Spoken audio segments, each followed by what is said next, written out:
In a village, there lived two friends whose names were Dharmbuddhi and Paapbuddhi. One day, Paapbuddhi thought to himself, I'm not only poor but also not so bright, so I shall get Dharmbuddhi's help.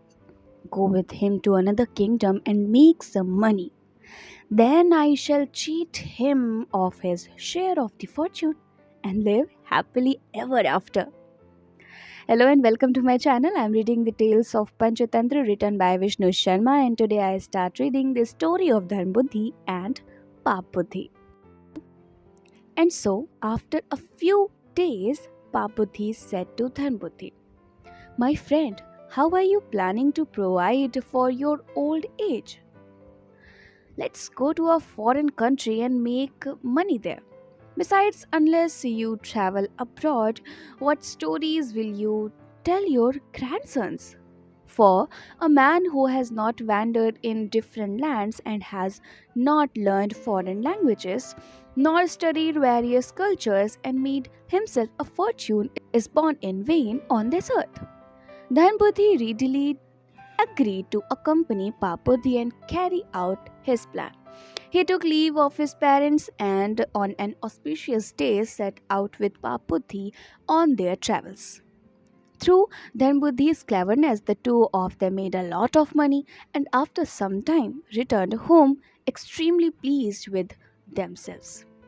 As they were approaching their own village, Paapbuddhi said to Dharmbuddhi, friend, it's not a good idea to carry all this money home because then our friends and relatives will want a share of it.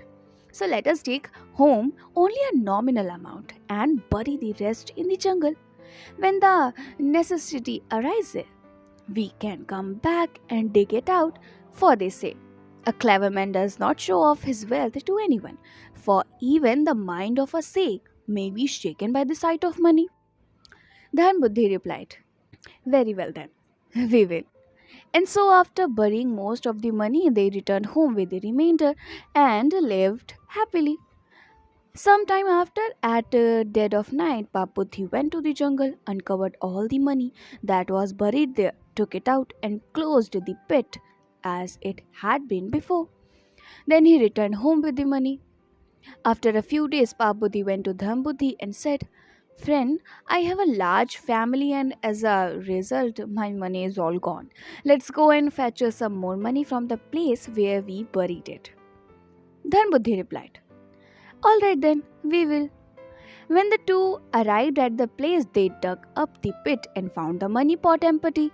Paputhi began to beat his head, crying out, oh, Dharmbuddhi, only you and nobody else could have stolen the money and filled in the pit. Give me back my half, or I shall make a complaint against you in the court of law. Dharmbuddhi said, you scoundrel, don't you talk like that.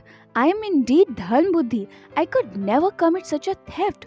For they say a righteous man looks upon other men's women as his own mother, and other men's wealth as crow droppings, and other human beings as his own self.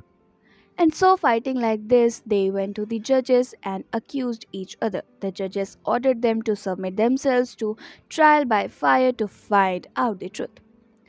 But Papuddhi said to them, this decision is not good, for they say, in the investigation of dispute, only in the absence of written evidence and witnesses do the wise recommend it ordeal by fire.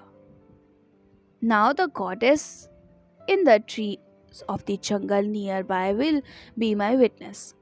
They will be able to reveal to us which one is a theft and which one is an honest man. The judges said, you are right. We are very anxious to know the truth about this. So, tomorrow morning, you must both accompany us to the jungle. After that, Paputi went home and said to his father, I have stolen a huge amount of money belonging to Dharmbuddhi and we have taken the matter to the court. Now only your cooperation will save me.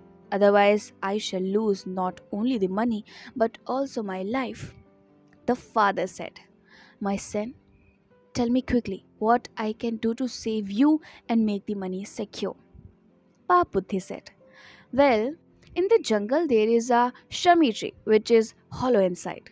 You get into the hollow now so that tomorrow morning, when we come with the judges to find out the truth, you can shout from inside the tree, Dharmbuddhi is the thief.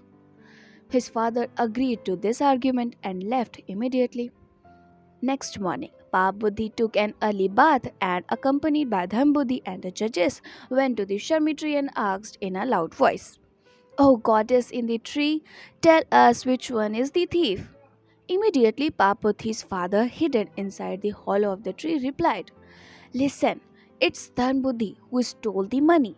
When the judges heard this, they were wonderstruck. They opened their eyes wide and immediately started discussing how to punish Dharmbuddhi according to the law.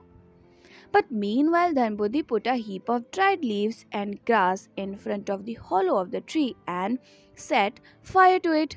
When the fire was blazing out, came Paapbuddhi's father, crying pitifully with half his body burnt and his eyes popping out. "Friend," they all said to him, "whatever has happened to you? It's all Paapbuddhi's fault." He replied, and he told them all that Paapbuddhi had done. Then they hanged Paapbuddhi on the same shami tree. The judges praised Dharmbuddhi and said, "It's very true what they say. A wise man thinks not only of a solution to his problems, but also of its consequences." The heron found a way to kill the snake, little realizing that this would result in his own destruction. Then Buddhi asked, "How was that?" And the judges told. And I'll tell you in my next video. Till then, keep listening beautiful stories and keep smiling.